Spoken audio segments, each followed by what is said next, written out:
Hello children, welcome to our channel. Today we are going to discuss on the topic cell.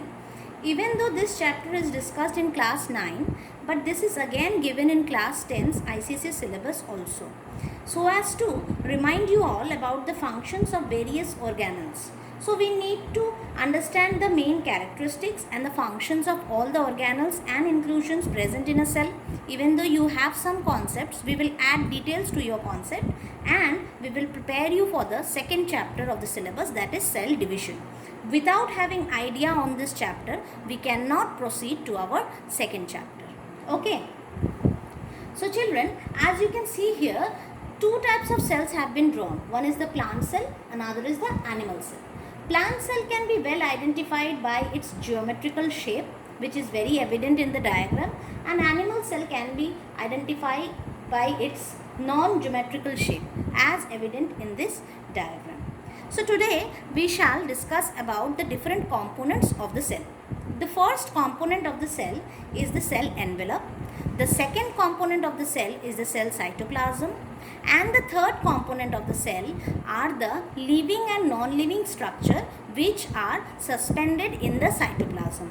The living structure includes the different types of organelles and the non-living structure includes the different types of non-living inclusions. Okay. So at first I will be describing you the details of the cell envelope. Cell envelope consists of two parts. One is the cell wall, as you can see in this diagram, and another is the cell membrane. Cell wall is a unique feature of the plant cell. It is only present in plant cells. It is not present in animal cells. So it is the outermost structure of plant cells. But cell membrane is present both in animal and plant cell. Since they are the outer structures of a cell, they provide protection to the cell and also they provide shape to the cell. So let us discuss in details about cell membrane first and then we will go to cell wall. Cell membrane is also known as plasma lemma or plasma membrane. This is the outermost layer of an animal cell and it lies next to cell wall in case of plant cell.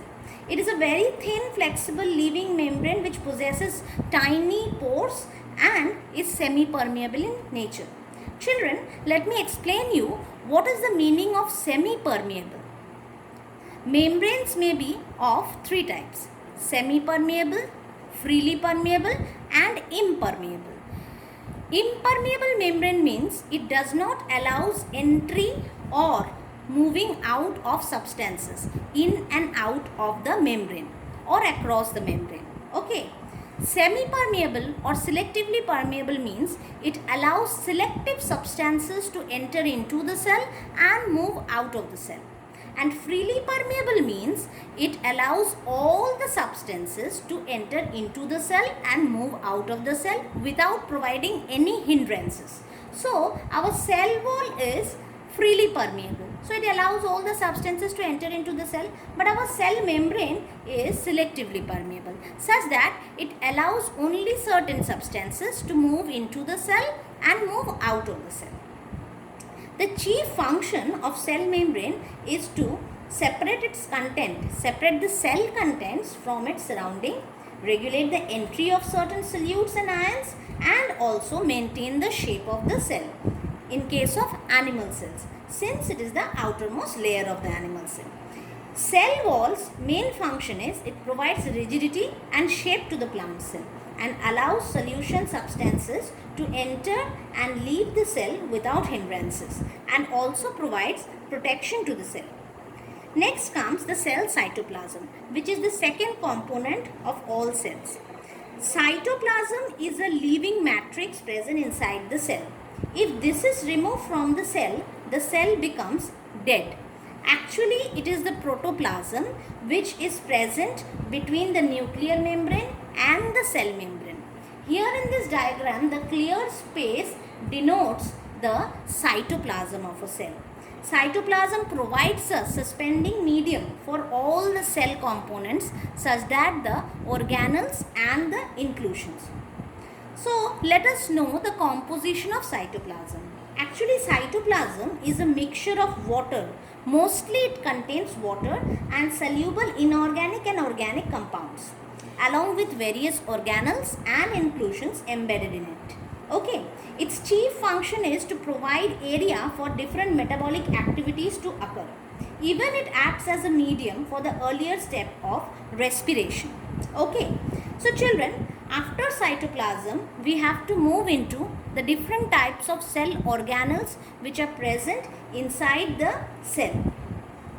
Here, by giving star marks, I have tried to highlight the unique organelles which are present in different types of cells. There are certain organelles which are only present in plant cell, and there are certain organelles which are only present in animal cells. Those are highlighted with the help of star marks. Okay, let's discuss the organelles which are present both in plant and animal cells first. Okay, the organelle which is present both in animals and plant cell is ER, or endoplasmic reticulum. Endoplasmic reticulum is a irregular network of tubular double membrane structure. It is continuous with the plasma membrane. You can see here it is continuous with the plasma membrane and also with the nuclear membrane. Sorry, not here, it is not evident over here. Here you can just note it is continuous with the plasma membrane and also with the nuclear membrane on one end. Okay, because it allows substances to move in and out of the nucleus. Okay, next you can see that there are two types of ER. This one is rough ER and this is the smooth ER. Rough ER is known as rough because to it ribosomes are attached. Okay, but smooth ER is known as smooth because ribosomes are not attached with it. Children, the main function of endoplasmic reticulum, you can see here, it acts as a skeletal framework of the cell. It acts as a skeletal framework of a cell, and also it helps in the synthesis and transport of proteins and fats. So next organelle which we are going to come is mitochondrion or mitochondria. Mitochondria are found more in animal cell and less in plant cells because animal cells need to depend upon other organisms for their food, but plants do not. That is why more number of mitochondria are present in animal cells. Here, as you can see, the mitochondria is present in animal cell, which is consisting of two layers. Mitochondria are of various shapes, but usually the sausage shape is most common. So I have drawn here the sausage shape. Okay, see children, this is a double wall structure in which the inner membrane is thrown into various folds, and there are certain finger-like projections which are known as cristae. Mitochondria possess their own DNA, so they can replicate, and also they contain their own ribosome, which is known as MT ribosome, which is 55S Swedberg unit. Okay, the main function of mitochondria is to release energy from pyruvic acid, which is produced in the cytoplasm. Next organelle of discussion is Golgi apparatus. This organelle is actually little bit ill developed in case of plant cell.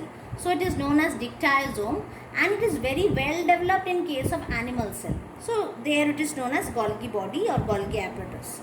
It is named after the scientist who discovered it. The name of the scientist is Camillo Golgi. Okay, they are flattened membranous sac. As you can see here, they are flattened membranous sac consisting of tubules, vacuoles and vesicles. Their main function is synthesis and secretion of enzymes, hormones, etc. And also it helps in the formation of acrosome part of a sperm. You will be studying in details about this acrosome in the chapter reproductive system in humans. Okay. Next organelle of discussion is ribosomes. As you can see here children, ribosomes are attached to the ER. They may be present in two forms. One which is attached to the ER, and another they may be freely present in the cytoplasm. Ribosome are small granules which are scattered in the cytoplasm or may be attached, and are single-walled dense spherical bodies which are mainly composed of RNA. Their chief function is protein synthesis. The next organelle of discussion is lysosome. Remember children, lysosome is mainly found in animal cells, but it is not found in plant cells. In case of plant cell, a very ill-developed structure equivalent to lysosome is present, which is known as spherosomes. I have not drawn it here because it is very negligible. It's not found in all the plant cells, only found in a few plant cells. That's why I have not drawn here. Lysosome is mainly found in animal cells, and it is a membranous sac which is budded off from the Golgi body. In my next video, I shall discuss about the GERL system, and from there you may come to know about the various organelles which can be formed from Golgi body through this system. Lysosomes have different types of hydrophilic enzymes. 40 different types of hydrophilic enzymes are secreted from the lysosome. They are the site for intracellular digestion. They also destroy foreign substances, and when the cells become old and injured, they rapidly destroy the organelles. That's why they are known as suicidal bats. So lysosome is a very important organelle. Children, after explaining you about this organelle, I have one question for you all. That is, why does a lysosome does not engulfs its own cell during normal condition? During starvation, it engulfs its own cell. It helps to digest the dead cells or the weak cells. But why it does not digest its own cell during normal condition? It is a question for you all. Please find it out, because science is a subject of curiosity. So I think you will love to find answer to these questions. I will also throw you many more questions for your concept, but only a few questions are not enough. 1 or 2 questions are not enough for your concept clearance. So if you subscribe our channel and you by pressing the bell icon, I think I will be able to help you all more on these topics and also the other topics which are present in your syllabus. Okay children, we shall discuss about the next organelle which is present in the animal cell, that is centrioles or centrosome. These two structures are the centrioles, and the aster rays, the rays which you can see here surrounding it, are known as aster rays. Both this constitute the next organelle which is known as centrosome. It is present only in animal cells and it is located near the nucleus somewhat. Okay, in case of plant cell also, a type of structure is located of this structure. Actually, centrosomes are made up of microtubular filaments. So plant cells are ill developed compared to animal cells. That's why these microtubular filaments are scattered in the plant cells. But it is well arranged in case of animal cells. That is why they are termed as, a complete structure is termed as centrosome. The main function of it is to initiate and regulate cell division. It forms spindle fiber during cell division. The next organelle is plastid, which is a unique feature of the plant cell only. There are 3 types of plastid, namely chloroplast, chromoplast, leucoplast. Chloroplast imparts green color to the green parts of a plant and helps in photosynthesis because it contains a pigment known as chlorophyll, which has the capability to trap solar energy. The next plastid is chromoplastid. Chromoplastid imparts different colors to different parts of the plant, such that flowers and fruit. It provides orange, red and yellow coloration to these parts. And the last type of plastid is leucoplast. Leucoplast stores starch. Its main function is storage, and it is a colorless plastid. When we will be discussing these organelles in our next video, I will be showing you the structure of a chloroplastid, and there you will find certain structures known as thylakoids which will contain the pigment chlorophyll. Next organelle of discussion is nucleus. This organelle is present both in plant and animal cell, and I say it as C3 of the cell. What is C3? C3 means chief controlling center of a cell. Why chief controlling center? It is the largest cell organelle and it controls all the functions of all other organelles. Okay, that is why it is known as the chief controlling center of the cell. If removed from the cell will die. It is somewhat spherical in shape and it contains many parts. It contains a dense body which is known as nucleolus. It contains thread-like structure which is known as chromatin fiber. The membrane of nucleus are not continuous like that of the cell membrane. It is discontinuous and contains pore, and these are known as nuclear pore, and the membrane is discontinuous membrane. This nucleus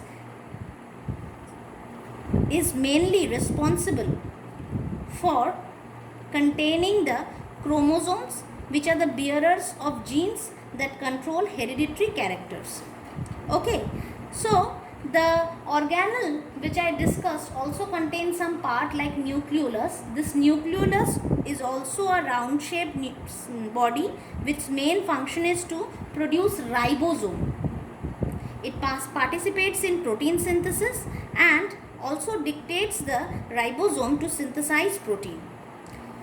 The next part which I have already discussed in the nucleus, that is chromatin fiber, they are made up of DNA threads. So these chromatin fibers condense during cell division and they contain DNA threads which contain genes which are the bearers of hereditary informations. Children, with this all the organelles have been discussed. Now the thing which is left such that the other component of the cell is inclusions. Inclusion bodies are also known as ergastic substances. The most important inclusion body which we can witness in this diagram is the vacuole, which is most prominent in plant cell and is less prominent in animal cell. Vacuoles are non-living structures which are made up of clear spaces with water and substances embedded in it in solution form. The covering of a vacuole, this membrane of a vacuole is known as tonoplast, and the cell content inside it is known as cell sap. Cell sap contains dissolved substances in it. It's the storage of water. Its chief function is storage of water and other substances, food, pigment and waste product, and also it provides turgidity to the plant cell by pressing against the cell wall.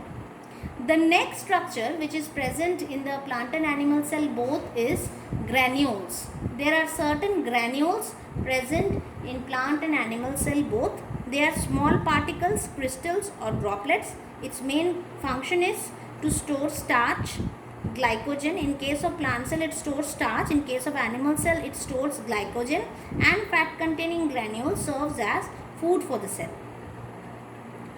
Children, I have a last question. After explaining all these concepts, since you have read this chapter in class 9 also, I have one question for you, that is, can you answer what is the minimum criteria of a cell to be called as a cell? So if you are satisfied with this discussion, please do subscribe our channel and press the bell icon present on your screen. I am providing you with a WhatsApp number. You can also contact us on this WhatsApp number and give these details in your WhatsApp profile. Please do mention your name, locality,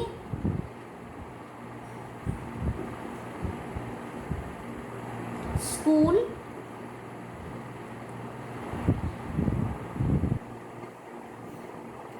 board and class. I think this video will help you a lot to clear your concept and also rewind all the functions and characteristics of the organelles. So please do subscribe our channel and WhatsApp us on this number and send us these details so that we can help you all more. Thank you.